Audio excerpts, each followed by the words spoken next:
yourself from uncomfortable feelings and unwanted emotions. Now, I don't want you to believe what I say about the effectiveness of this method. I'd rather that you follow along this video and try this technique out for yourself, and when you have experienced it, you can make your own mind up about what you think of it.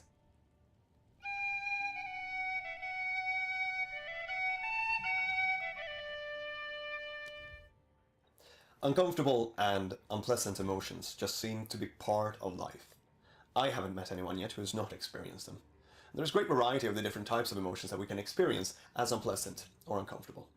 But some of the most common ones that most of us would have had would be fear, sadness, anger, shame, guilt, anxiety, loneliness, insecurity, irritation, and these are just a few. And within these feelings there can be nuances. Sometimes they can be mixed, and other times they can be hard to identify. Sometimes they can be big, sometimes small, sometimes they can be unbearable. But these feelings do not have to linger. The technique that I will show you can free you very quickly from unpleasant or uncomfortable feelings. And in a while I will ask you to think of one feeling or emotion that you find uncomfortable, unpleasant, or that bothers you, that you have or recently have experienced. But before you do that, I'm going to give you a set of instructions of the technique that we will use to set you free from the feeling that you will think of. I will ask you to focus on 5 different points on your body, 1 point at a time. When you focus on a point, I will be saying a certain phrase out loud, and you will be repeating that phrase within your own mind. The first point that you will focus on is on the inside edge of your eyebrow, either your right or left side, about the size of your fingertip, so right here. And when I say to focus on a point, just to give you an idea of what I mean, think of having a small stone or pebble in your shoe and you find that uncomfortable. So you take your shoe off and you empty it, and then you put your foot back into it again, and you have that feeling of relief. But you know how you can focus in on that tiny area where that small stone or pebble was just before? With that same type of focus and awareness is what you're going to bring to the points that you will focus on in this exercise. And just to try that out now, focus on that first point on the inside edge of your eyebrow. And you might want to close your eyes when you do that, just to give you that bit of extra focus. And then within your own mind, repeat the phrase that I say out loud. So focus on that point, and within your own mind repeat, I follow these instructions carefully. So within your own mind now, you should have heard yourself say, I follow these instructions carefully. The second point that you will focus on is at the side of your eye, outside the corner of your eye near your temple. That's right here, where you can feel the bone here at the side of your eye near your temple. Again, this can be either your right or left side. I suggest sticking to one side for all the points, just to make it a bit simpler for yourself. The third point is underneath your eye, just at the edge outside your eye socket. So that's right here, where you can feel the bone here underneath your eye. So that's vertically below your pupil if you're looking straight ahead. The fourth point is on the inside edge of your collarbone, close to the center of your upper chest. So right here, where you can feel the bone here on the inside edge of your collarbone. And don't worry about getting these points exact. If you do your best following my instructions, this will work for you. The fifth and final point is your wrist, and that's your entire wrist going around where you would normally wear a watch, about the width of your fingers, if you were holding your wrist like that.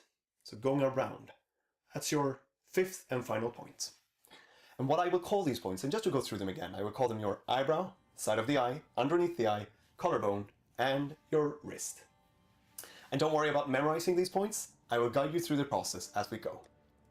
Now, your problem, your issue. Think of one feeling or emotion that you find uncomfortable or upsetting or that bothers you, that you have or recently have experienced. An unpleasant or uncomfortable feeling. And if you can't think of anything recent, just go further back in time. If we really think about it, everyone can think of something. It's not necessary to name your feeling, just as long as you know you have it. And you might want to close your eyes now for the remainder of this exercise to give you that inward focus. And when you have your feeling, how do you know this is unpleasant or bothers you? Is it a feeling you have in your body somewhere? Where is that? And how does that feel? Or is this associated to a memory? Like a picture in your head or a movie playing in your mind? Or is it like something you hear, like you're telling yourself something or someone else is saying something to you? However this is represented for you, notice that. And step into it fully. You can do that now because you will feel it for the last time. On a scale from 0 to 10, notice how strong this is. And see if you can make it stronger, because the stronger you make it, the faster it will go. So notice all of it. Now imagine a tree standing in front of you. If I were to pull the roots out from underneath that tree, naturally, you would see that tree fall over. Now focus all your attention on the first point of your eyebrow. In your mind, repeat, I release and let go of all sadness, fear, and emotional trauma. Move your attention to the side of your eye and say, I release and let go of all anger, resentment, shame, and guilt. Move to underneath your eye. In your mind, you say, I release feelings of abandonment, betrayal, hopelessness, and helplessness.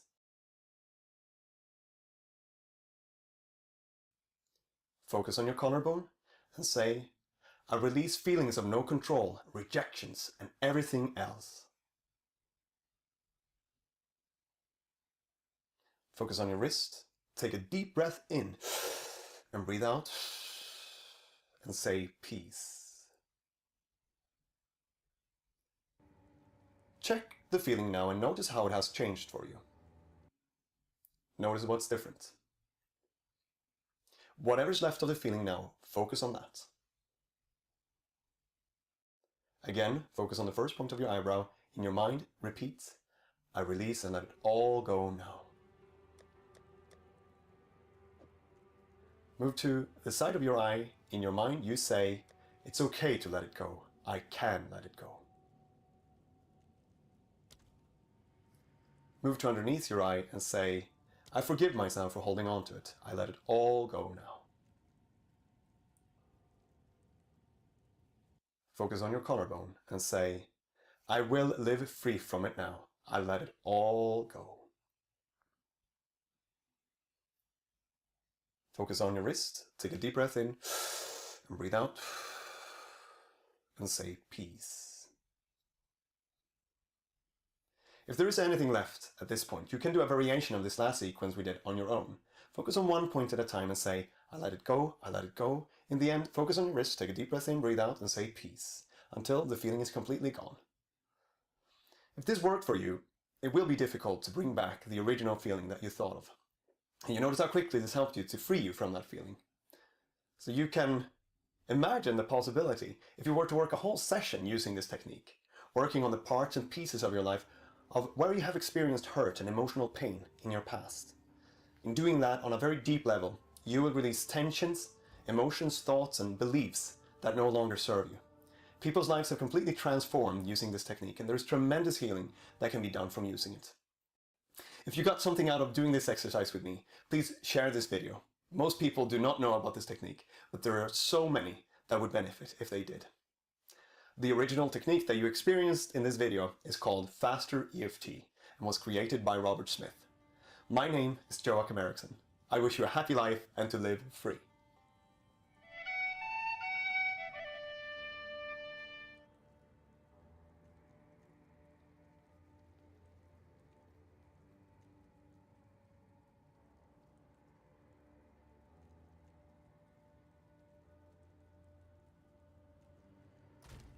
Hello, my name is Venna. Welcome to Following Venna. I'm a certified coach and counselor, and I work with people in a limerent episode and also with their partner. Now, limerence. The manipulative liar in our head that is making us feel, think, and act in a destructive way, and yet so addictive. It's like we literally have two voices in our head. The rational, calm, adult one, and the addicted, gone crazy, yet so strong voice of limerence. And how do we deal with that? How do we keep on listening to our rational mind when we get confused? In this video, I'm going to explain to you how. I think I've made over 200 videos by now on the single subject of limerence, because being an ex-limerent myself, and it took me actually 4 years to calm the F down and reflect on what the hell happened here. So yes, I know exactly how it feels. I know the confusion, I know the bargaining in your brain in limerence. The little devil on your shoulder and the little angel on your other shoulder, and they both tell you that they are right. And sometimes we don't know whom to believe anymore, because the angel really hurts and makes us feel bad, especially in the beginning when we go no contact. But then again, so does the devil, because this sucks to be in a limerent episode. And you kind of know that it's not healthy, but what can you do? So we have biases, left and right, when we are in limerence. And in fact, biases are normal. We have biases when we are in love, when we feel unsafe, and when we are in grief. And also when we are kind of addicted. If we are addicted, we are one big walking bias. So yeah, it's normal. But instead of explaining how this works biologically and hormonally and neuroscientifically, I'm going to give you 10 tools. And we're going to have a look at what you actually can do. So first, we have these brain fogs, and we have the addiction, and we have the attachment gone wild, and we have our freaked out nervous system, and yet we don't want to be limerent, right? We don't want to be limerent because it feels awful and we feel trapped and we're going crazy, and being obsessed is not fun and it hurts like hell. But are we doomed? Are we just puppets on a string, having to obey our addicted mind and having to obey the little devil, aka limerence? Are we programmed to listen to this part of us whispering that we should be with the other person because we love them so much?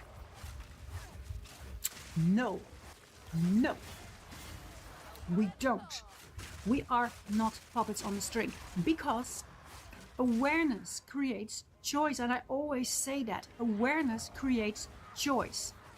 And even better, choice gives you power. Okay, so here are some examples of the many thoughts we can have when the little devil, aka limerence, is running the show. This can work.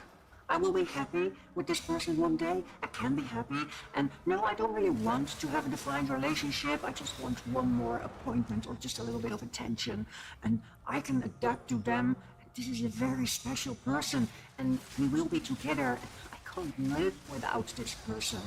This person is my happiness, and this is my soulmate, and of course this is also my twin flame simultaneously, and I will be so bored and my life will be miserable without them, and they bring a big sparkle of joy and fun, and I can be friends with them. I don't have to be in love with them or be limerent, and I feel so sorry for them for going no contact, and it's really mean of me that I went no contact because I'm hurting them, and I can regulate my body while I stay in contact. I should watch videos on how to attract someone, or maybe I should do some tarot cards and analyze this in my head again and again, and maybe this can work, and I should be loyal to this person because it's a good person. My marriage was actually really bad, and now I have the right to look for my happiness and just abandon everyone. Does that sound somewhat familiar? And of course the thoughts depend on the phase of the limerence, where you are in the limerence, because limerence has different phases. First we have the glimmer / the meeting, the infatuation, the crystallization, and then we have the deterioration and the aftermath / the grieving phase. Now, like I said, we are not doomed to follow our limerent mind into the abyss forever. We can choose to follow our adult, rational / observer mind. And with observer mind, I mean the part of us that is always watching us and that can see what is happening. The part of us that can watch us live out this freak show. Okay, here we are. And I have 10 things, tools actually, you can use when you are confused and you don't know what to believe anymore. Number 1, and this sounds like a giveaway, but it's not. Use your grown-up brain. Like I said, it sounds like a giveaway, but using your grown-up adult mind is actually a very powerful tool. And I also give schema therapy, and we use this all the time. Maybe you've heard of it. Our healthy adult self is always a part of us. It's there, and we can always, maybe it's small, but it's always there, and we can always tap into that. And if you find it really hard, what would you recommend and advise a friend? Because using the friend metaphor will put you immediately in this adult state of mind, because you would never ever recommend your friends something like, sure, break your precious no contact after you were crying on the floor for months and you swore that you didn't want to have contact anymore because you wanted to actually stop this toxic cycle and you were so incredibly miserable. Sure, go ahead. Sure, leave your kids behind and your overall good marriage and move to Japan for someone that you only met online and is still married actually and has some little attachment issues. Well, you get the drill. Of course, you would never advise this to a friend. You will always use your adult calm mind to advise others. So if you have a hard time tapping into your own best advisor or your own advocate, use the metaphor of what would I say to a really dear friend who is happen to be or is in the exact same situation. Number 2, use time as your compass, especially when you are in recovery and yet you have all these doubts and you ask yourself, am I going the right way? You ask yourself, do I overall feel better now than in the first weeks in no contact or when I was still in contact in the end? And if the answer is yes, you can use that. You can say, okay, if I feel better now than a few weeks ago, imagine how I feel in yet another few weeks, or even better in 2 months. Time is proof that you are heading into the right direction. If I feel better now than I felt 3 months ago, imagine how you would feel in another 3 months, or maybe 2 years. You will feel even better. So use the progress to continue the progress. Number 3, make goals and keep the focus on them when you start to doubt and ask yourself if this is the right way. Ask yourself, is the action that I'm about to take in line with my goals? My goals was to be a better mom, to be more present. So going in and out of contact and stay limerent did not align with my goals, for sure. Number 4, you can do the same thing but use the term self-respect. Is breaking no contact in line with your self-respect? Is keep on doing this in line with your self-respect? Use the word self-respect in order to make a choice in what is good for you. Number 5, and I always talk about this, it's not fun, but it's so healthy. Endure the pain, it's your best friend. Does no contact hurt? Yay, it means that you're detaching. Are you really sad? Yay, it means that you're grieving. And actually grief is a really healthy, natural response to loss. We endure the pain of letting go. We endure the pain until it gets better. Number 6, be aware that you are in fact an addict and teach yourself about addiction and the addictive cycles. Addiction is actually pretty predictable. Be aware that you are bargaining. Bargaining in your head comes with addiction. They go hand in hand. It does not mean that you have to listen to the bargaining voice. You can observe it and you can be aware that you're doing this and you can choose not to listen. Number 7, you can talk to the limerence, the little devil on your shoulder. Externalize it. Oh, hi, little devil on my shoulder. Hi, limerence. Are you trying to persuade me into something that's actually not so good for me? Yeah, I hear you. Thank you. I'm aware of you. But I'm not going to listen to you. I'm on to you. Number 8, and I really advise you to do this. Use the mantra. This person dysregulates me. Therefore, I cannot have contact. Simple as that. When you go in and out of confusion and you go make the puzzle in your head and you're going this maze, is this good for me? But maybe it's better because I feel really bad now. And what did he say last time? But maybe I should be in contact because maybe it can work. Does that not mean something? If you go into this maze, use the mantra. This person dysregulates me. Therefore, I cannot have contact with them. Point. You don't even have to solve the puzzle. The puzzle is unsolvable, by the way, because the outcome will always be this person dysregulates me. Therefore, I cannot have contact. Number 9, if you get confused and you're about to break contact and you're craving, grief is about craving and longing, it's not so much about sadness, because that's how dopamine works. It wants you to crave something that you don't have, but enough of that. If your craving is at a 9 and you're ready to break no contact or do something that is not in line with what you actually want, tell yourself, hey, I'm an adult, I can do whatever I want. If my craving is still a 9 or a 10 on the scale to 10, tomorrow I'm allowed to do something. I'm allowed to contact them or do something that maybe is not aligned with my values.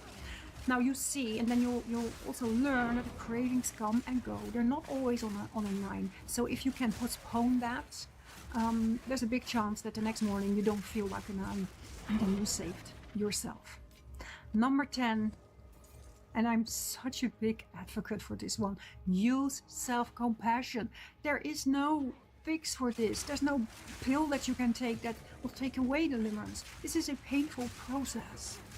It hurts, and acknowledging that it hurts sometimes gives you a little bit of relief, beside the fact that there's been a lot of scientific studies that using self-compassion really helps the recovery and is healthy overall. It's actually 3 little steps to actively practice self-compassion. Number 1 is you state what you feel. Nothing more. You just state your feelings. I'm confused, I'm longing, I'm angry, I'm sad, whatever. Number 2 is find the common humanity. Do other people also have these feelings? Yes. Beside the fact that there are millions of limerents out there feeling the same despair as you do, people have the same feelings, not always at the same time, not always in the same intensity, but we all share the same feelings. There's nothing wrong with you for being in a limerent episode, and you're human. You're part of, the collective humanness. And please give it time, a lot of time, more time than you thought it would take. Give it time. Especially when you are no contact. It takes as long as it takes to get out of the limerence. Sometimes that's months, sometimes that's years. All you have to do, your only job is to not contact them anymore and keep making progress. Keep focusing on yourself, even if your mind makes you doubt, even if you ask yourself, will I ever be okay again? Even if the limerence is screaming at you, let it scream. Let it do whatever it wants in your head. Let it bargain all it wants. Let it lie to you. All you have to do is keep focus on yourself and your progress and just not contact them. And then your brain / neuroplasticity will do the rest for you. And yes, you will get out of the limerent fog. And yes, you will be happy again. And then you will be able to reflect on everything that happened to you. And I hope you have compassion with yourself. And it's so worth it to get out of the limerence, because being out of limerence improves everything. Your sleeping, your connection, the bond with the people around you, your marriage, the bond you have with your kids, your self-esteem. Coming out of limerence improves everything. If you want my help in one-on-one coaching or email coaching, please, you can write me on followingfana.com or book an appointment, and I would love to help you. And for now, I want to thank you for watching this video, and I hope to see you in the next one. Bye.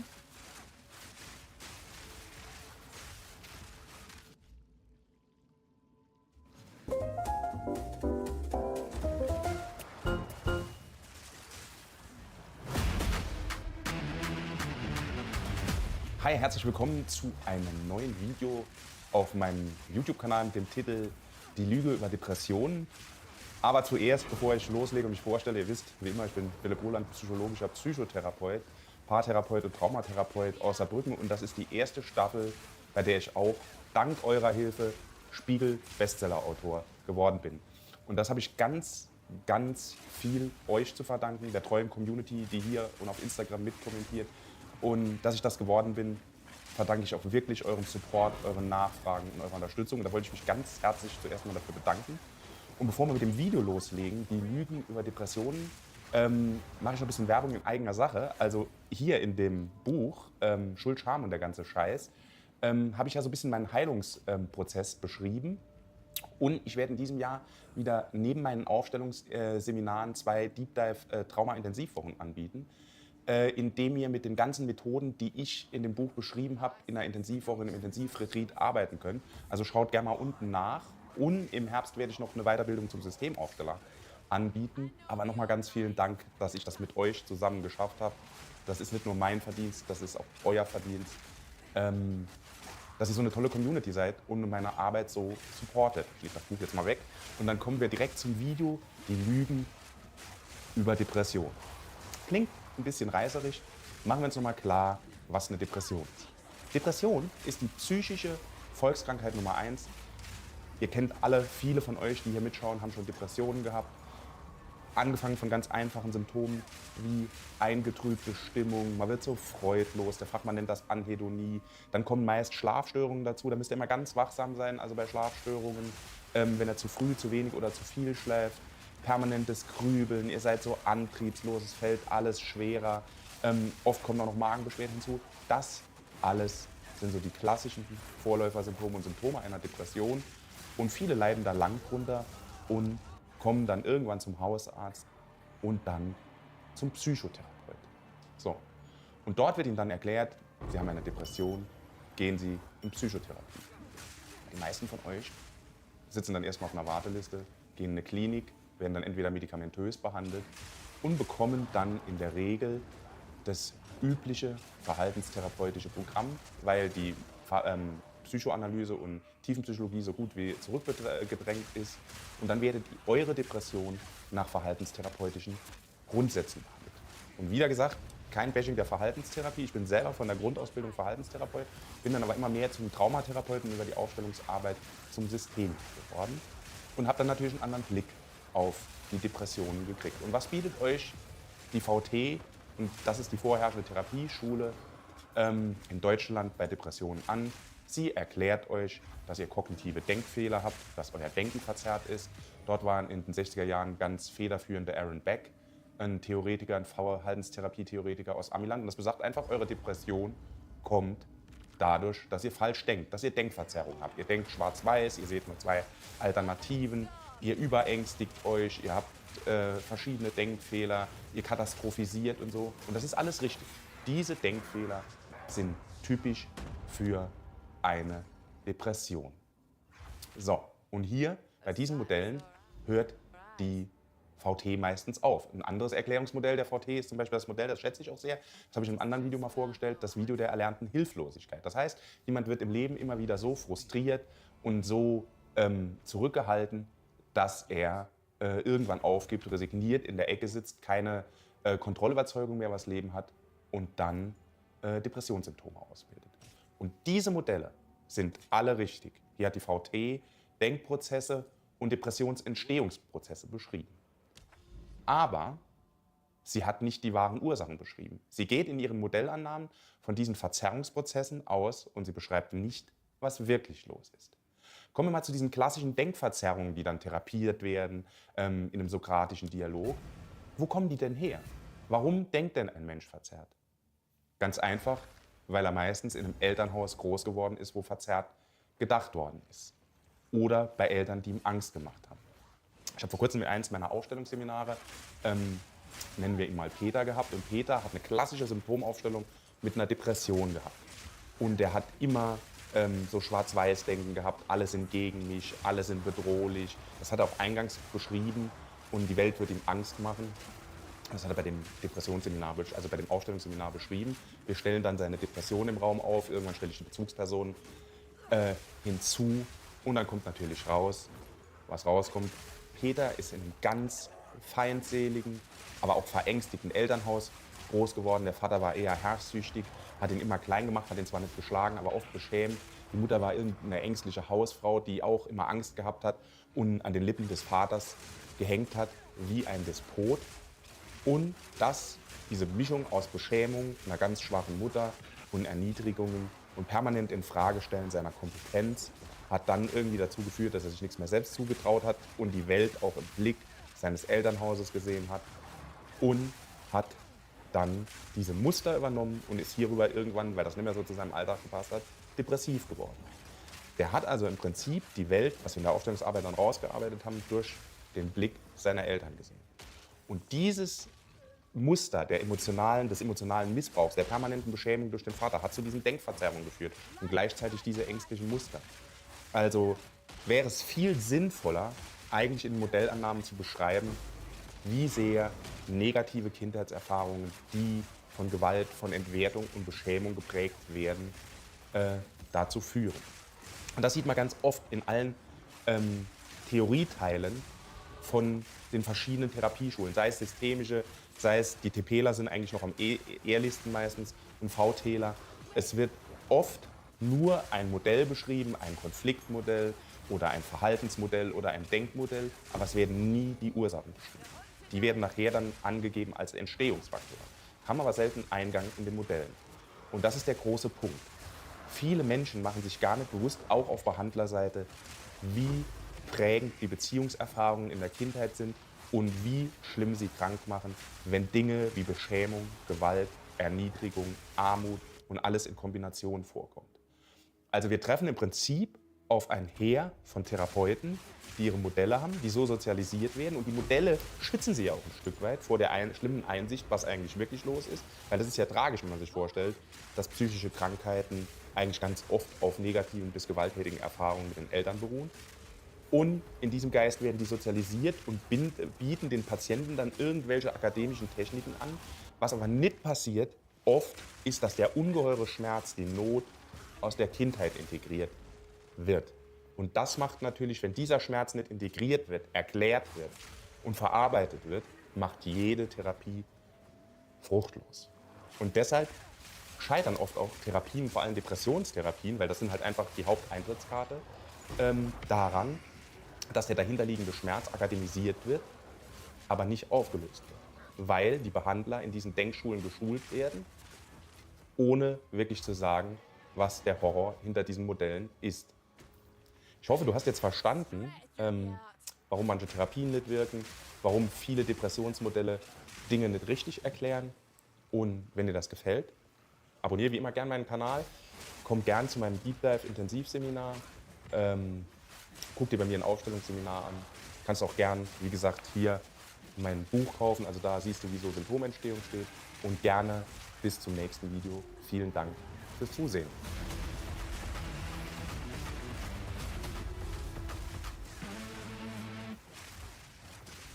I know it is very difficult to forget the past memories. I know it is very difficult to forgive yourself for the things that you have done in the past. But at the end of our life, at the end of our day, what we all need is nothing but just the peace in our mind. But in order to find that peace, we need to let go of that past memory, let go of that things that hurt us. But how? Is there a way to find that peacefulness within our mind? Well, let's discuss about it in this video. If you look at the past memories, I heard this nice quote about the past memories. It says, thinking about and worrying about past is like dragging a boat on a dry land. Okay? Now, where we can use the boat, we can use it on water. But if you try to drag that boat onto dry land and take it with you to wherever you go, what will happen to you? It will become a burden to you. It will hurt you. It is so heavy. And there is no use in the same place, right? You cannot use the boat on the dry land. Okay? Holding on to past memories is also like that, right? There's no use of it, right? We're not letting that past memory to be in the correct place. We're taking it to wherever we go and every place that we go, and it will keep hurting us. So what we can do to forgive ourselves and let go of that past memory? Well, there are certain things that you can do. One of the most important things that you have to realize in this world is that not everything in this world is totally under our control. There are people around you, okay? There are things around you. There are certain things that is happening around you, but not everything, not every one of them is totally under your control, okay? We have to deal with it, but it is out of our control. How people treat you, you cannot do anything about it. How people think about you, you have no control over it. How people talk to you, how people behave in front of you, the things that is happening in this environment, in the nature, there are things that is out of our control, okay? If we try and if you realize that this is the truth, okay, I cannot do anything about it, should I worry about them? Then you come to the conclusion that I don't want to worry about it because it is out of my range, okay? So this is one reality that you have to understand. The world is not totally under your control. Why? Because we are so busy in our life trying to control the things that are around ourselves that are out of our control, okay? So realize that not everything is under your control. And the next thing that you have to do is, this might surprise you. Now, a lot of people are trying to forget the past memory. Okay? I would say, don't try to forget past memories. Okay? Don't try to do it. What will happen if you try to do it? The more you try to forget something, the more it will haunt your mind. Isn't that true?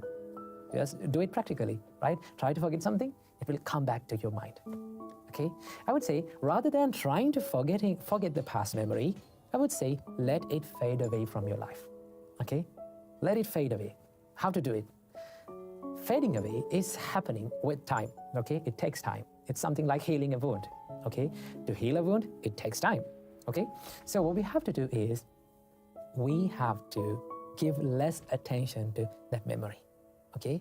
Now, most of the time, what happens in us is, when past memories haunt us, we give so much attention to it.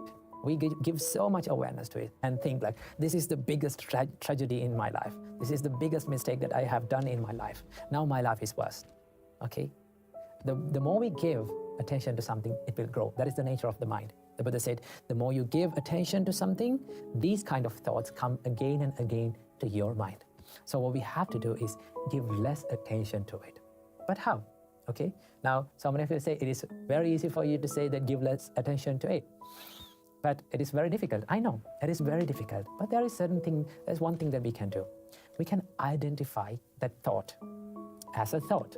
Okay? Let's say these past memories, they are always the thoughts inside our mind. Okay? And also there are certain good memories and happy memories. All of them are just thoughts.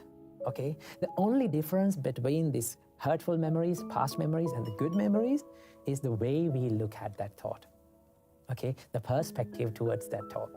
If we can identify, this is just a thought, there's no difference. Okay? It will come to our mind and this will fade away and this will pass away with the time. So I must give some time to my mind to let my mind heal. When you do that, the past memories will start to fade away little by little. Why? Because you are giving less attention to it. Okay? Then there will be a day that comes, then you come to a conclusion and you will realize that these past memories are no longer hurting you. Okay? In my life, I had bad memories. Okay? The reason why I'm telling this is because I've been in the same situation as you guys. Okay?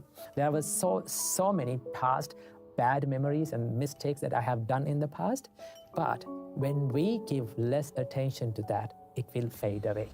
Okay? Then you will be okay with those past memories. So that is what I have to share with you in this video. So just let your past memories fade away from your life. Learn from your past, learn from your tears, and let your tears water the seeds of your future success. Keep that in your mind. Namo Buddhaya. Hi, happy Saturday. We're back in the car again. We've really been feeling the car videos lately, but this is where we're at, so this is where we're gonna do it. So today is all about finding true love for yourself and absolutely loving the person that you are. And this is something we talk about so much on this channel, but it really is one of the most important things because you're the one who's got you for life, no matter what, no matter where you live, what your environment is, who you spend your time with, no matter what, the one constant is always going to be you. You are always going to be with you. So you might as well learn how to love yourself. I remember there was a time when, and I've spoken about this briefly in different videos on this channel, but there was a time when I really started losing myself and I really started disliking myself so much. And the only time I know now, in hindsight, that I realized that I truly started disliking myself was the time when I started trying to change myself for other people. Like, and it wasn't even that one specific person told me, oh, you have to be this way, or, you know, was forcing me in any way. It wasn't like that. It was very much like my own doing. It was very much like a societal sort of pressure thing. Of course, when we're all teenagers, we go through that insecurity thing and we start to question everything and we're trying to find ourselves and all that stuff.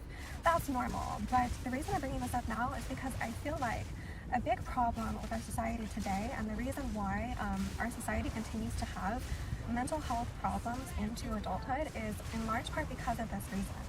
Even though everybody talks about this idea like, oh, be yourself, it's such like a reverse psychology, because as much as they say that, they don't mean it. Like, they say be yourself, but at the same time, they want you to dim your light. They want you to make sure that you're equal to everyone else, being this like androgynous equality, you know, picture of a person, but that's not the real you. That's not the you that you were born with. That's not the you that's connected to the spirit realm, that's connected to your higher self, that's connected to your natural talents. Like, we're very much living in a time when it's like okay to dim your light in order to allow other people to feel better about their insecurities. And it's like, no, that's not the answer. It's not that we should all feel insecure. It's that we should all feel grounded in our own talents and abilities. Like, we were all born with unique abilities for a reason. It's not to make somebody else feel worse about their shortcomings. We're all built different so that we can each offer something different to society, so that we can create and continue to build and innovate and make better things with the talents that we each individually have. If we were all the same, nothing would ever change. Everything would always stay the same. And we live in a universe of constant change for a reason.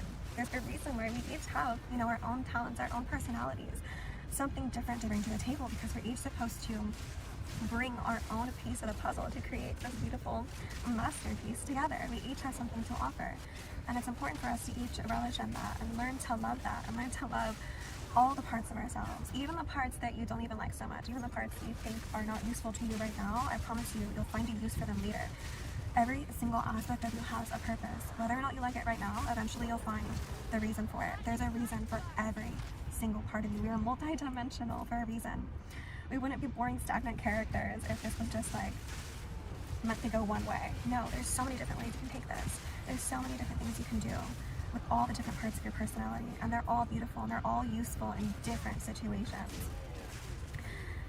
Going back to what I was talking about, how like in my personal experience, like when I was very young, like I was naturally like a very feminine type of girl. Like I was very girly and liked girly things, and like I loved to wear dresses. Like I absolutely loved dressing up. I loved doing performances and like things like that. I just thought it was fun, and it wasn't to please anybody. It was simply for my own enjoyment. Like that was just what made me happy. Like I would be going to the park to go play in the dirt, but I wanted to wear my favorite dress because it made me feel good. Like things like that, But then when I started growing up and being in like public school and, going through the whole teenage insecurity stuff, there was a time when I started to feel like insecure about that stuff, about how girly I was. And then, of course, you go through that period of trying different things and whatever, but I feel like it lasted a little bit longer. And again, what I'm saying about society, like I feel like we're kind of pressuring people into this realm of kind of losing yourself. And I talked about this briefly, like in this period in my life, and this idea and the anxiety and depression video as well. And that was like the time, like kind of end of high school, out of high school, like into college. More so into college when I really started feeling really depressed, and I really started losing myself completely. And a part of that, like a very big part of that, had to do with this idea that I was very much trying to be this other person that wasn't me. And of course the medication made that worse. But yeah, it wasn't that like one person specifically came out and told me, oh, you need to be this way, or that's not good, or not in like complete direct manner like that, but it was more so a societal pressure. It was more so like I could see, all my friends around me doing different things, and people would be like, oh, you should do this too, like this will make you, this will make you more acceptable, this would make you prettier, whatever it was, or this will make you smarter. And I very much at that time in my life, like held a lot of importance to like my career path. I was very like career driven. I really, really wanted to focus like on my education and my career moving forward. And so I, for some reason, like developed this idea in my head that being very feminine and girly would come across as like ditzy, would come across as like I'm not smart enough to do these things, or that like I'm not strong enough. Like there's very much, I feel, this idea that comes across in the propaganda today, as far as like movies, TV shows, advertisements, all of that. This idea that like being girly makes you like weak, it makes you lesser than. And it's a very odd paradox, because again, like they're preaching the whole be yourself, femininity, like feminists and all that stuff, but it's like it's the complete direct opposite. Like the whole feminist movement has turned into, no, you shouldn't, praise your femininity, you should actually be more masculine, you should be more androgynous. And it's really, really sad to me, because I actually started like in a way falling for that. Like I would start to dim my light in order to, accommodate others' insecurities. I would start to, act a little bit more tomboyish, like not be as expressive, not be as like cutesy. Like I would very much try to, or even like not talk with as much of a high, like soft voice. Like I would even have some people mention to me like, oh, like you talk too softly, like you need to be a little bit more direct, you need to be more assertive, things like that. That's not to say that that's never good. Like sometimes it's useful to be able to talk to other, like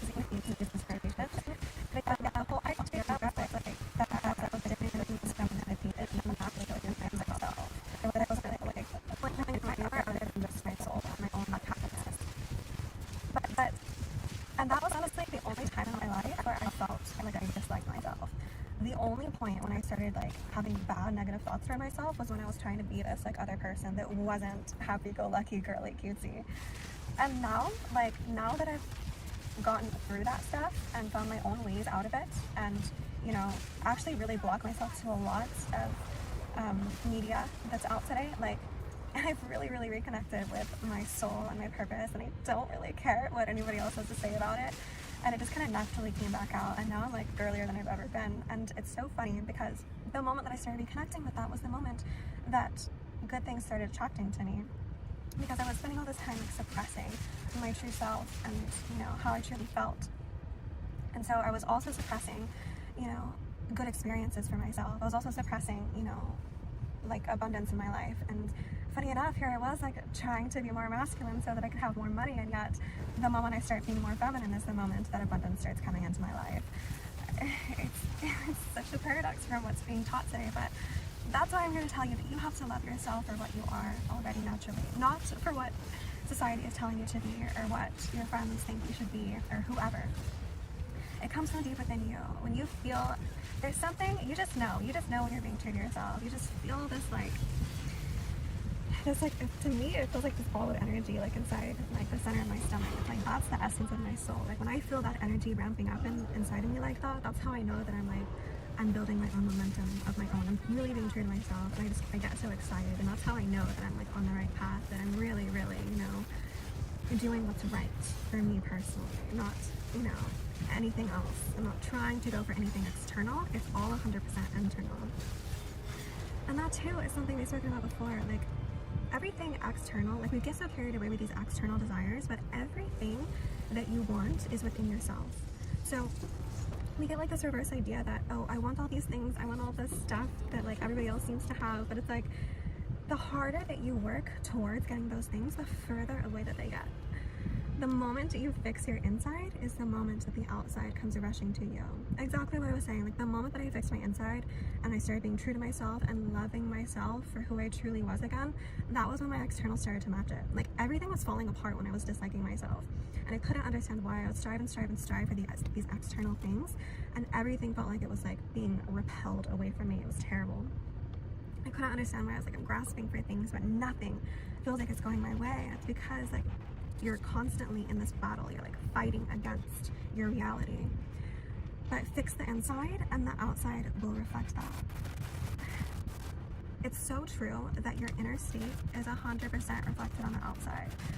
So even looks too, like if you're struggling with your looks and you feel like, oh gosh, why do I look so terrible? Like I'm doing all these skin treatments, I'm working out, but I still don't look, you know, the way that I expect that I would look having done all this work. Like we can exercise as much as we want, and you can still not have the muscle definition that you think you deserve after all the work that you've done. And why is that? Because you haven't done the inner work. You're just expecting something from your external. It seems like the reverse, but it's true. You don't actually have to work as hard as you think you do on the outside. It's all the inner work. The moment that you love yourself and know that you are already perfect the way that you are, your external will reflect that. And this, I can tell you, like from experience, that was 100% true. Like I spent all this time working on my external. It's like, why do I still look like so?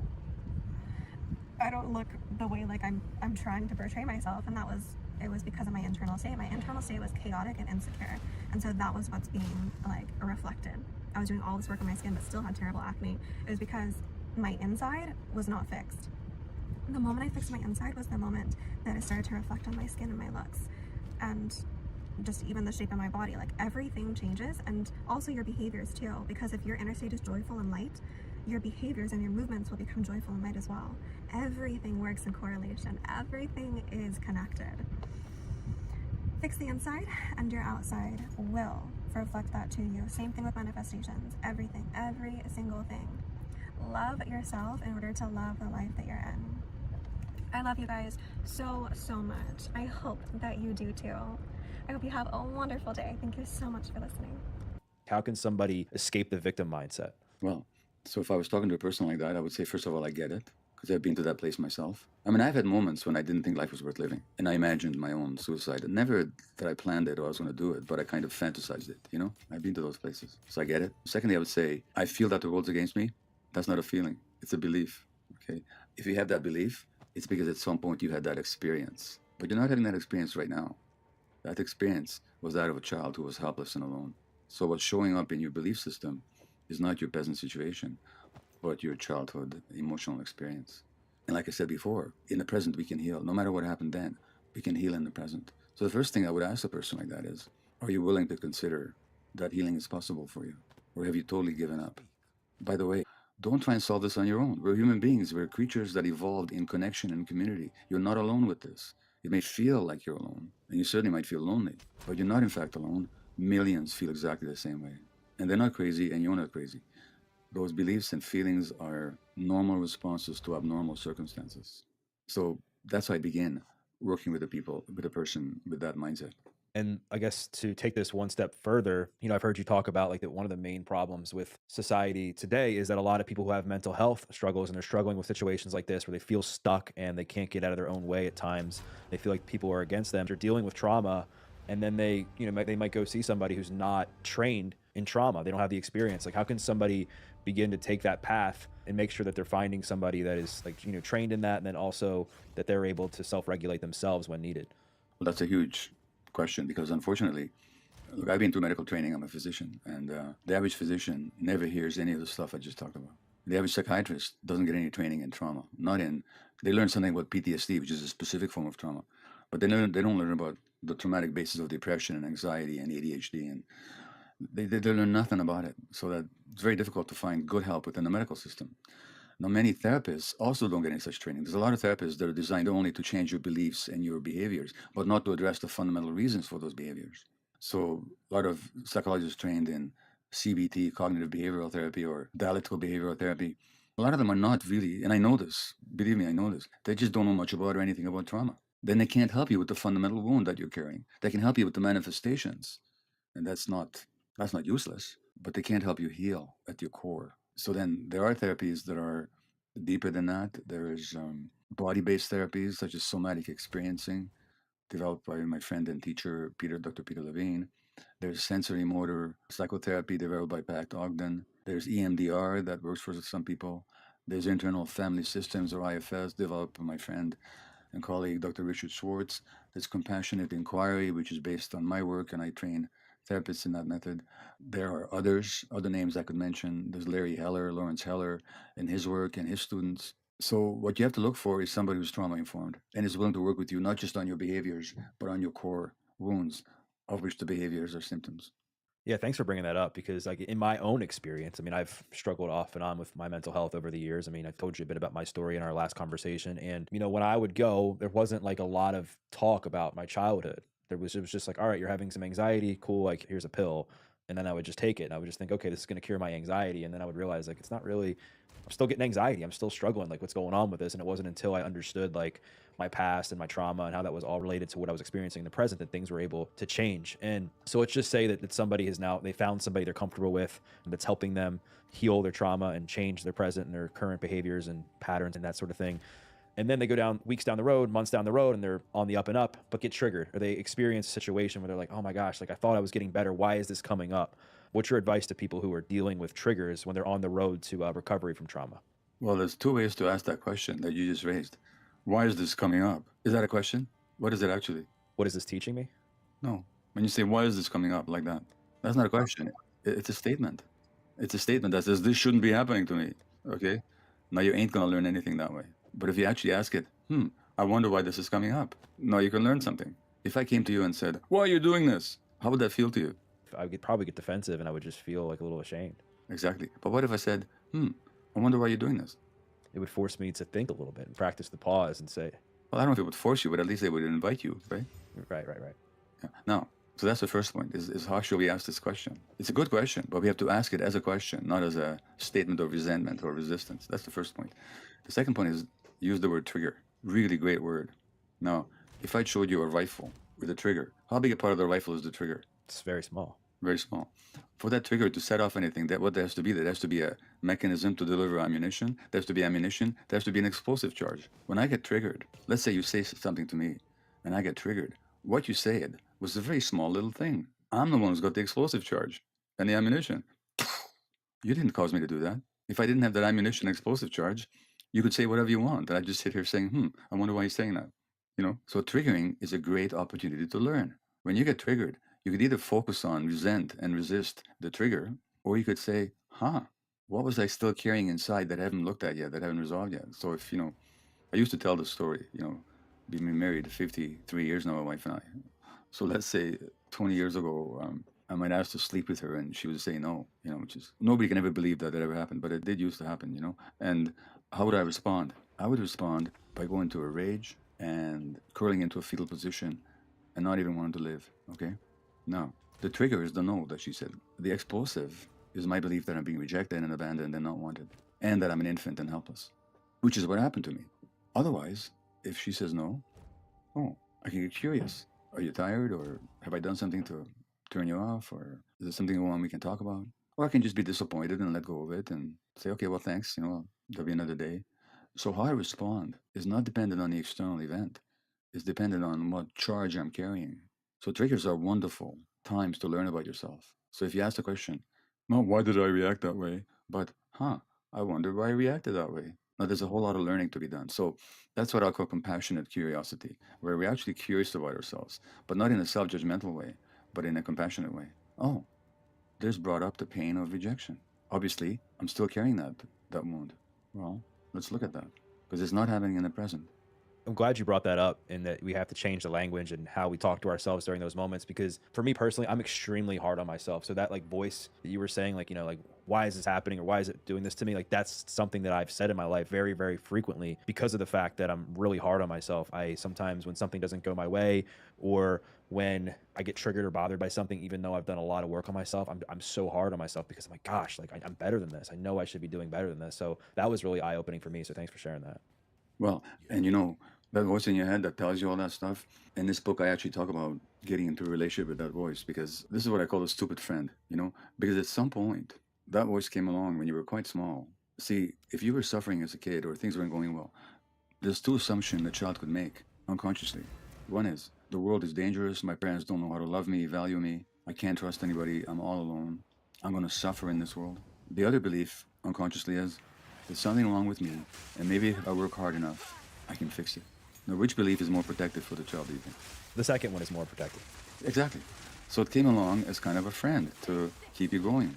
It's a friend. I say it's a stupid friend. The reason I'm joking when I call it stupid, but the stupidity comes in because it doesn't learn that you're no longer that child. It keeps giving you the same message. So my suggestion, Doug, is next time you hear that voice, say hello to it and say, thank you. You know what? Because ask yourself, how old is that voice? I mean, how old were you when it first came along?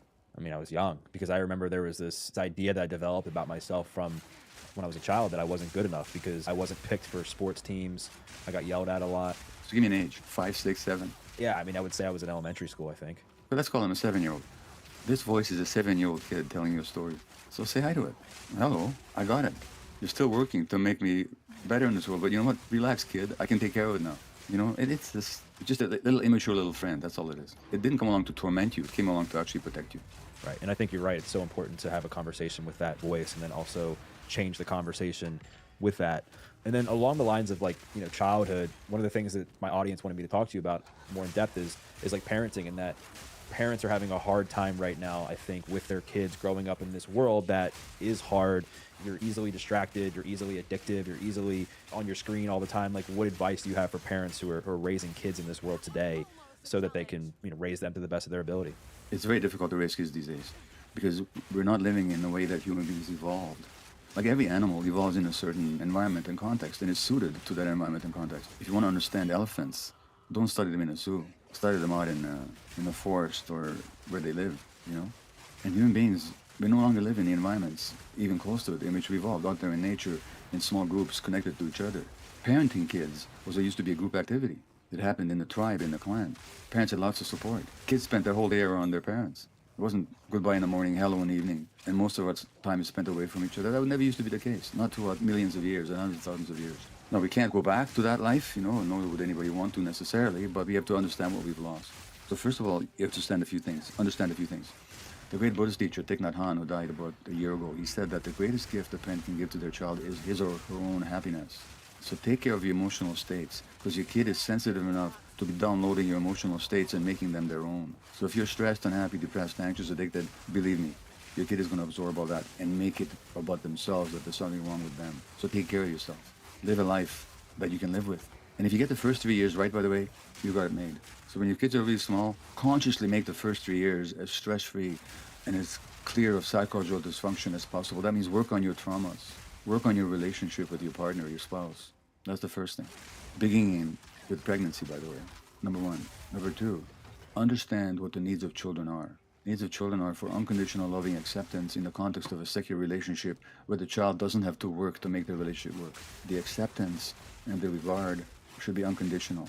Allow the child to have all their emotions. Whatever the emotions are, let the child have them, understand them. Don't force them to suppress their emotions. I'm not saying be permissive with behaviors. I'm saying don't force the child to suppress their emotions. Don't tell them not to be angry. Don't tell them to cheer up when they're sad. Validate the anger, validate the sadness. These are essential brain circuits for such feelings. Nature gave them to us for a reason. Allow the child to experience them. That way they can stay connected to themselves. Thirdly, there's a need for spontaneous free play out in nature.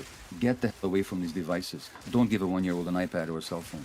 Get rid of the screens in your house when your kids are small. Have a screen in a locked room for yourself if you need one. But don't be phoning and texting and emailing around your kids. Because the message they get is the device is more important than they are. Don't go for a walk with them and texting and looking at your cell at the same time. Don't give the kids these devices.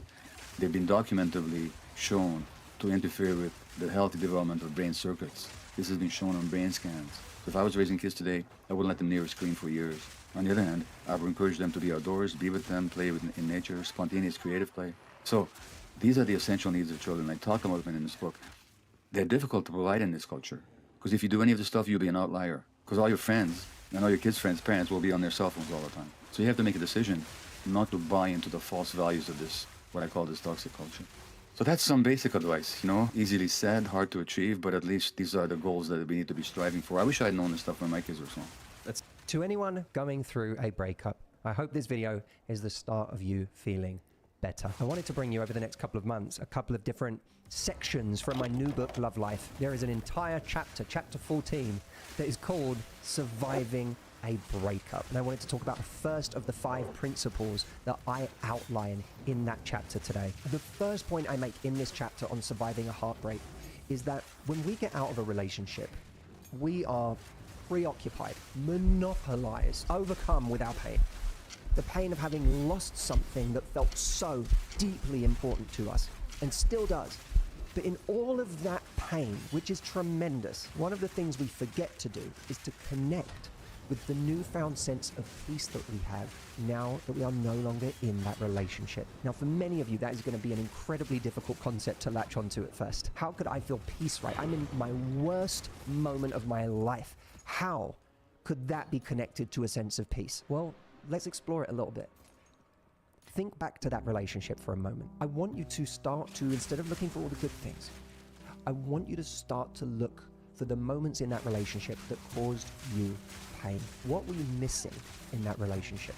It could have been quality time with your partner that you craved but you never got in the way that you wanted. It could have been having your needs met on a physical level, or feeling wanted by that person, or feeling important to that person, as important as the other areas of their life. It could have been pain caused by genuine mistreatment, by someone who was verbally abusive or physically, by someone who put you down, who made you feel insecure, who betrayed you in ways big or small, who wasn't loyal to you, who didn't stick up for you, who didn't make you feel special.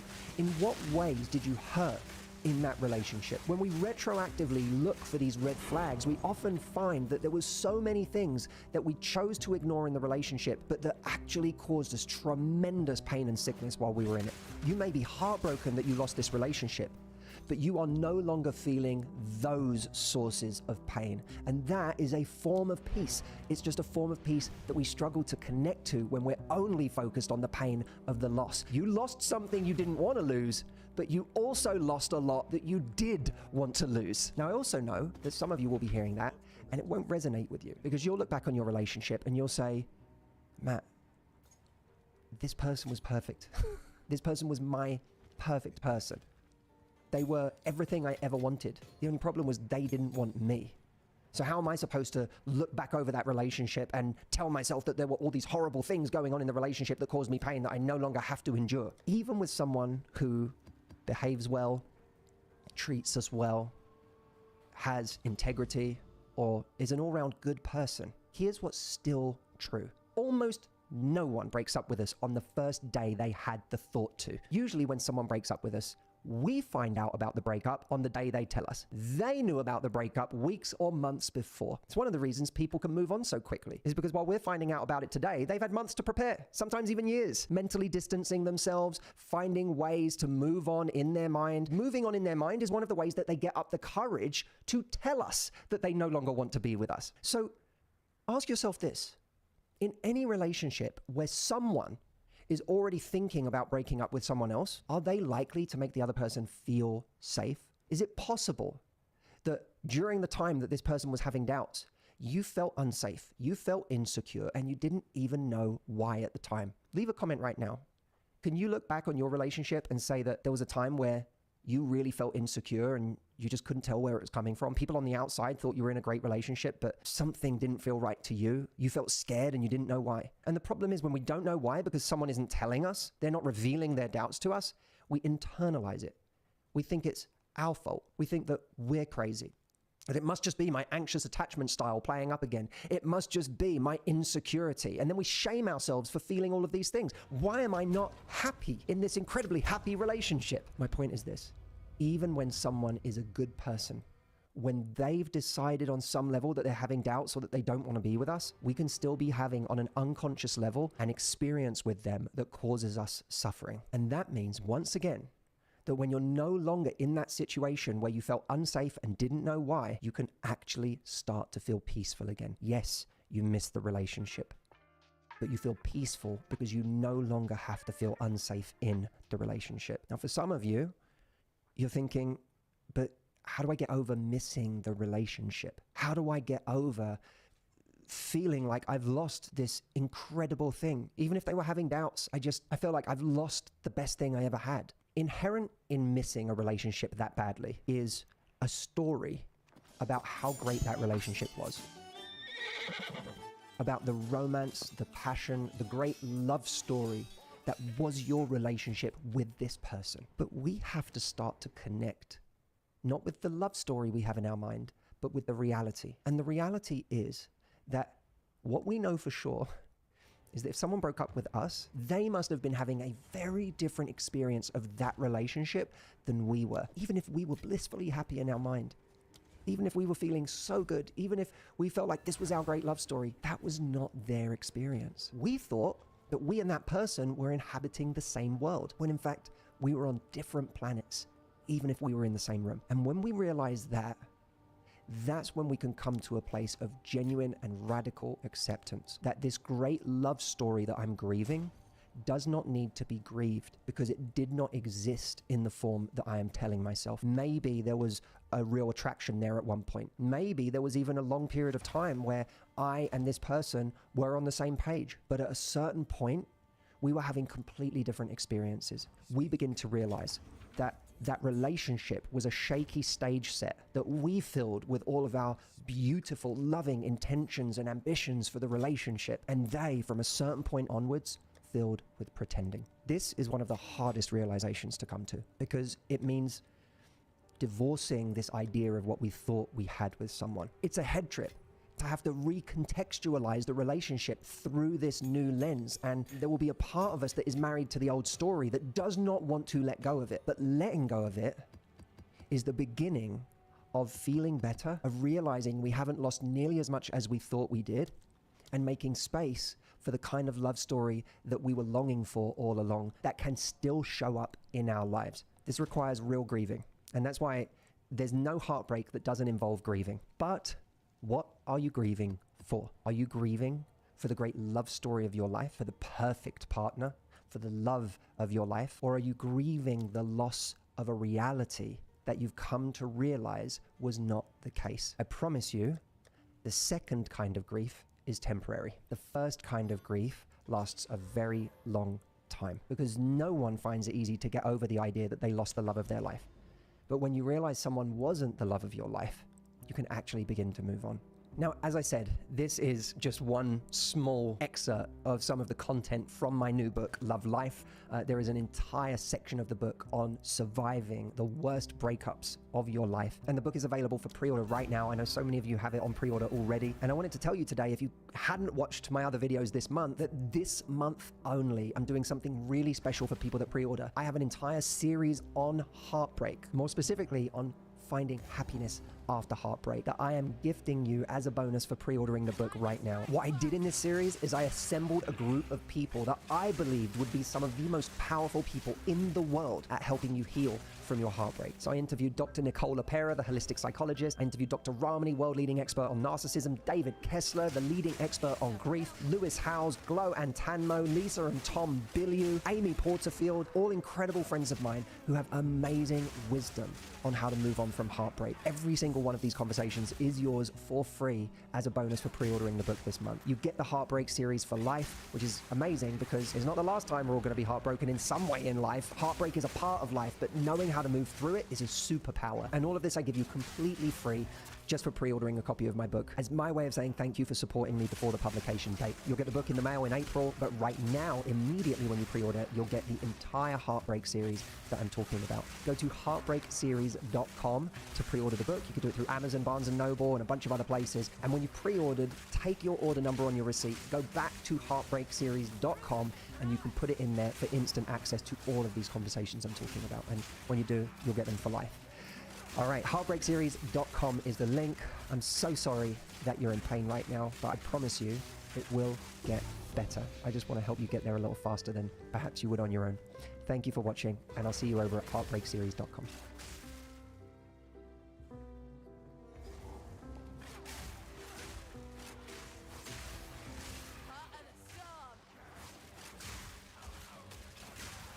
For most of our lives, we believe that we're rational beings who behave in logical ways. But every now and again, someone comes along who is so dazzling that all that rationality goes out of the window. We become obsessed, infatuated, love-drunk. A romantic obsession that strong is known as limerence, and it feels like being addicted to another person. If we get captured by such an obsession, we have to confront some challenging questions about who we really are, what we really want, and why some people have the power to overwhelm our senses and our good sense. Well, in this video, I break down how and why we can become obsessed with other people and what to do about it. Hi, my name is Tom Bellamy. I'm a neuroscientist and writer, and I blog all about limerence at livingwithlimerence.com.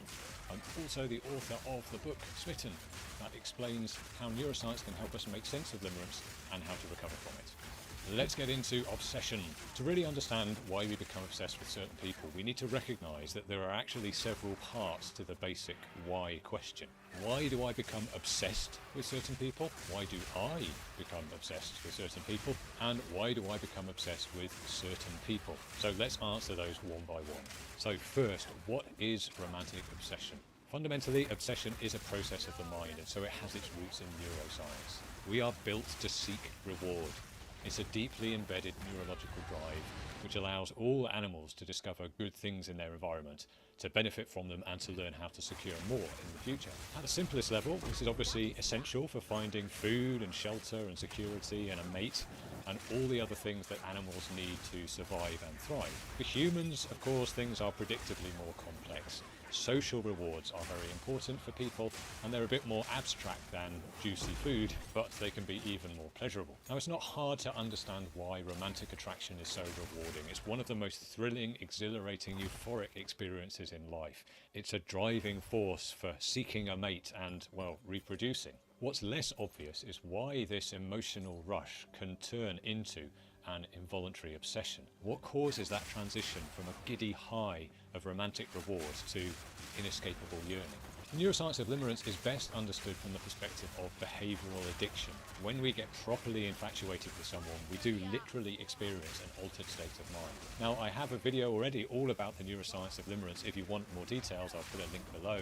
But briefly, the processes of arousal, reward and bonding that drive us to seek romantic connection to another person can be pushed into a state of kind of self-reinforcing hyperactivity.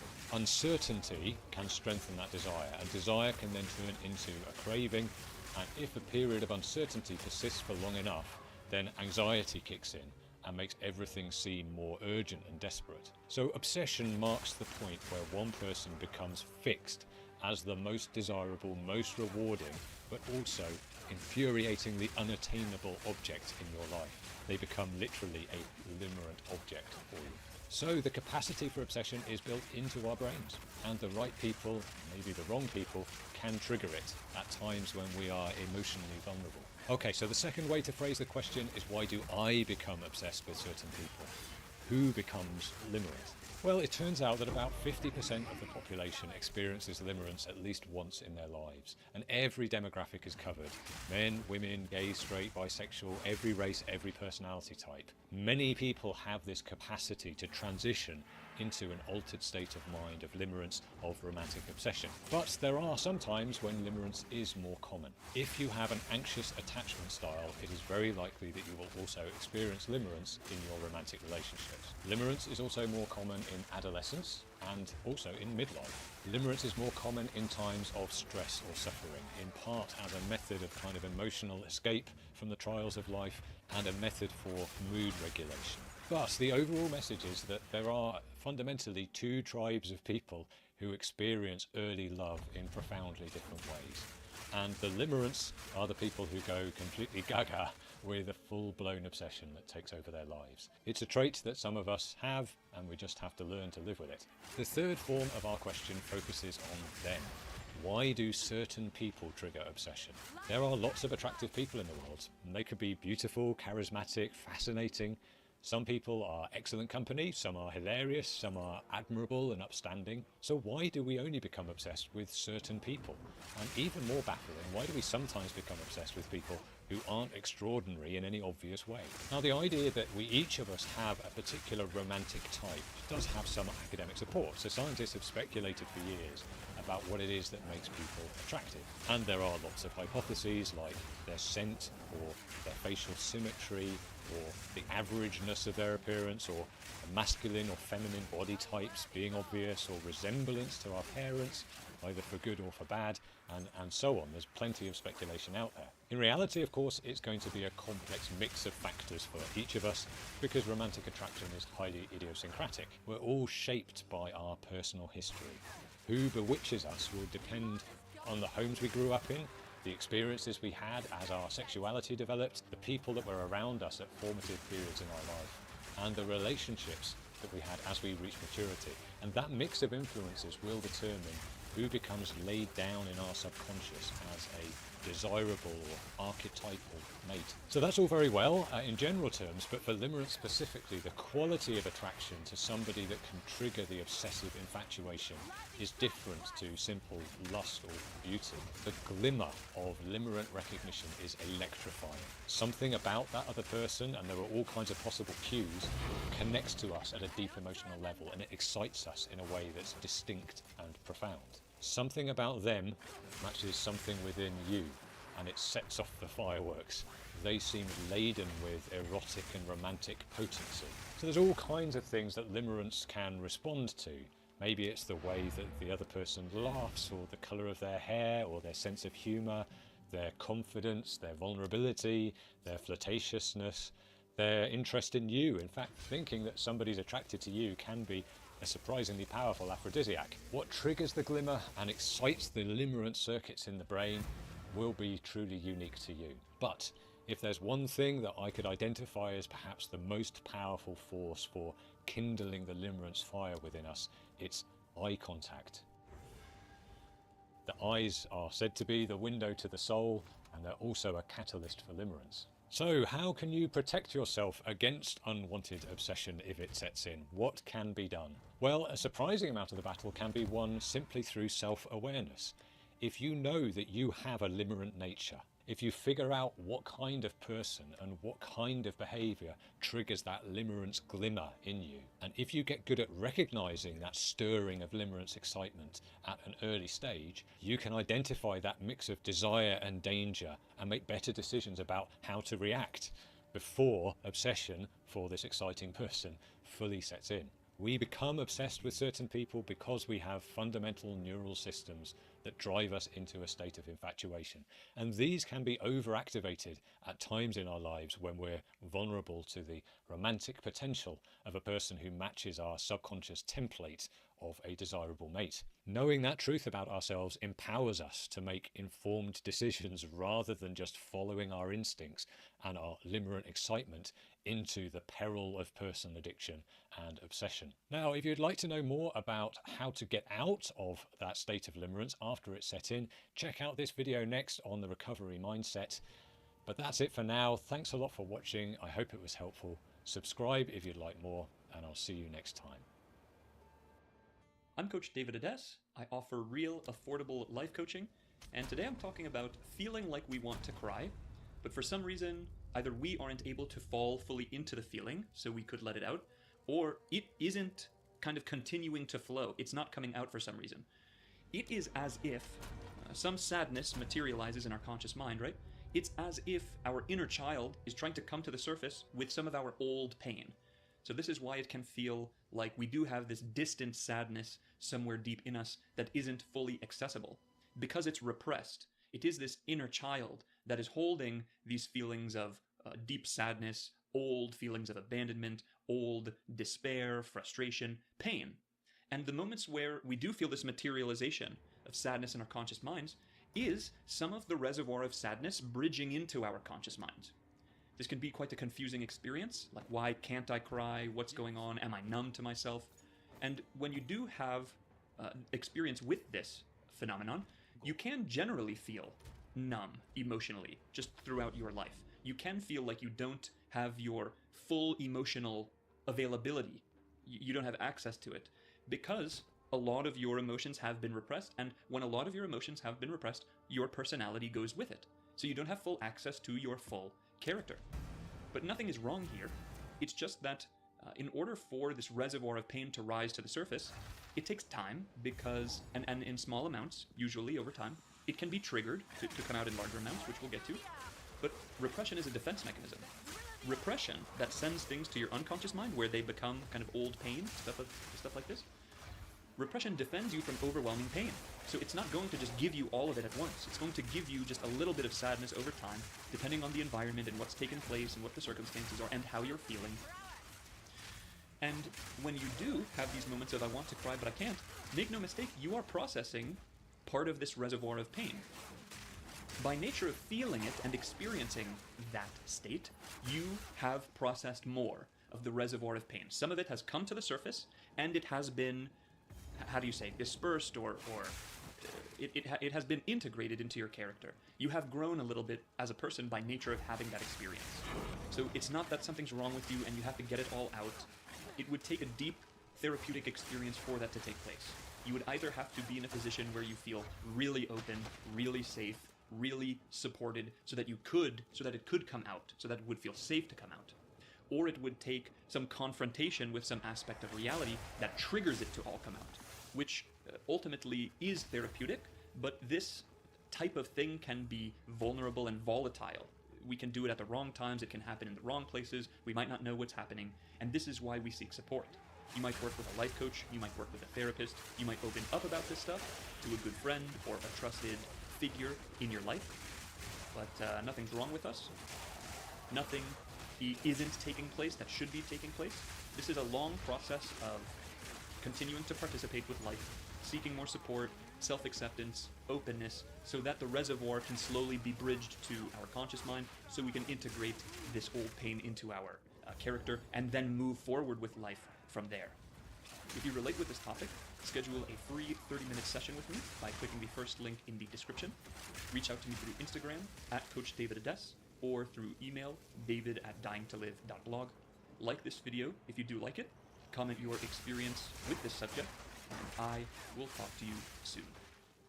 Could the antipsychotic medication you're taking to help you with your mental health be doing lasting damage to your brain? In today's video, we are going to be talking about the long-term and potentially irreversible side effects of these drugs that almost no one talks about. We're going to be covering things like brain shrinkage, irreversible movement disorders, and cognitive decline. And for those of you who don't know me, I'm Dr. Joseph. I'm a physician. I used to work at the FDA, and I was a drug safety expert for the pharmaceutical company. And I make these videos because honestly, these risks are rarely talked about, and doctors ought to be telling their patients about them so they can make informed decisions about their health. And really, from the statistics I've looked at recently, up to 58% of patients on these medications are never even taught about these serious risks, such as tardive dyskinesia. So let's jump in and explore these sensitive topics, and if you stick around to the end, we're going to talk about what you can do if you've developed one of these problems and how you can recover from it.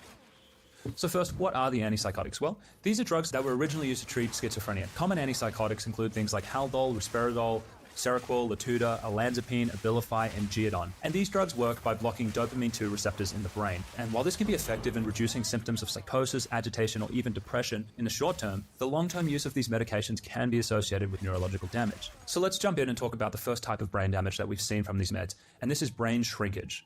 Now, for a long time, researchers have wondered why the brains of patients with schizophrenia looked different from the brains of patients without them. And what they found was that the ventricles in patients with schizophrenia appeared larger. Now, a ventricle in a brain is a fluid-filled space, and these ventricles will begin to look larger if the brain tissue surrounding them begins to shrink or die off. And for a long time, researchers said that this was evidence that schizophrenia is this degenerative brain disease where neurons are dying off. But not all researchers, because some of them wondered whether this could actually be an effect of the drug itself. They wondered whether the patients with schizophrenia, because they were on these antipsychotic medications, were experiencing brain shrinkage, not because of the schizophrenia, but because of the drug. So they wanted to do some clinical trials where they could look at this problem.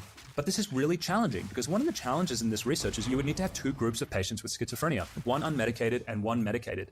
And given the widespread use of these medications, it was hard to find unmedicated patients, but it's also hard to convince patients with schizophrenia and psychotic symptoms to forego treatments for long periods of time so they could do these MRI studies. And because we can't do these studies in humans, researchers came up with another way of looking at this. They decided that they would give these medications to healthy monkeys, because these are the most genetically similar to humans. That's what Dolph Peterson and his research team did in 2005. They looked at macaque monkeys treated with olanzapine or Haldol for anywhere from 17 up to 24 months, and what they found was shocking. The healthy monkeys who were given Haldol or olanzapine experienced an 8 to 11% reduction in their brain weight compared to the healthy controls, and what they found was that most of the neuronal loss was in the frontal lobe. So these are the areas in the brain that are associated with high-level thinking, strategic planning, executive functioning. Now, this finding was very concerning, but not all people were fully convinced by these animal studies, and some were arguing that we don't know if this is even relevant to human. Maybe humans are more resilient. And while I think that's unlikely, because I would already be concerned if we were seeing this in monkeys,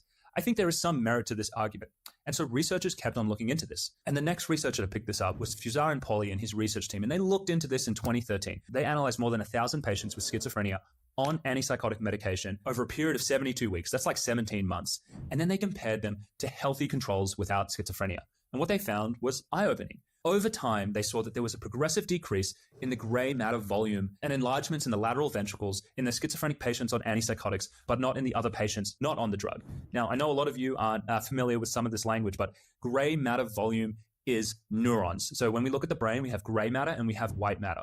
White matter is a lot of the connections between the neurons, but the gray matter is the other neuronal cell bodies. What that means is they're seeing reductions in neurons. I mean, you could say this is brain atrophy or brain damage. And when they started to look at these patients with schizophrenia to see what was associated with the most neuronal loss, what they found was it was associated with the cumulative exposure to antipsychotic medications, meaning the more antipsychotic you had taken over a long period of time, the more likely you were to have neuronal cell loss. And interestingly, they did not find that the duration or the severity of the patient's schizophrenia was associated with the gray matter loss. Now, what that means essentially is it doesn't look like having schizophrenia or having more severe symptoms of schizophrenia was associated with that, because that might be a confounding factor that would make it look like that, because you could say something like, well, the patients on more antipsychotic had worse schizophrenia. And then because of that, you would say, well, it's not the antipsychotic medication, it's actually because they just had worse schizophrenia. But that's not what they were finding. When they were looking at these associations, the duration or the severity of the schizophrenia was not associated with the level of neuronal degeneration. It was just the cumulative exposure to antipsychotic treatment. And so for me, having looked at this evidence now, what's happened to the monkeys and what we're seeing in humans on this medication, I would say that's quite compelling evidence that antipsychotic medications, when used long terms, may be associated with some brain shrinkage or neuronal damage. Now, the next sign of brain injury from antipsychotics I want to talk about about is for tardive dyskinesia. Now, this is a complicated word, but it essentially describes a type of movement disorder caused by these medications, and it's characterized by involuntary repetitive movements of muscles. Typically, this starts around the mouth, and you'll have lip movements or your tongue will be moving, but sometimes it can progress to the rest of your body, and you could start to have jerking of your shoulders or even your torso. Unfortunately, this can be a permanent side effect, and researchers and clinicians studying this have noticed that for many patients it can be irreversible even after coming off the medication. And this suggests that this side effect has been caused by direct neuronal damage, which has not healed even after the drug is removed. Now, studies that look into this to try and estimate how frequent this risk is have found that this occurs in about 4 to 5% of patients annually. That means about 1 out of 20 patients on these medications will develop tardive dyskinesia per year. And for patients who have been on these drugs for several years, it's quite often that you see 20 to 30% of the patients have tardive dyskinesia. And this risk continues to increase the older you get. And the prevalence of finding tardive dyskinesia is at about 50 to 60%, particularly in patients over the age of 45. What this suggests is there may be less neuronal resilience in older patients, and so they're more likely to get this side effect.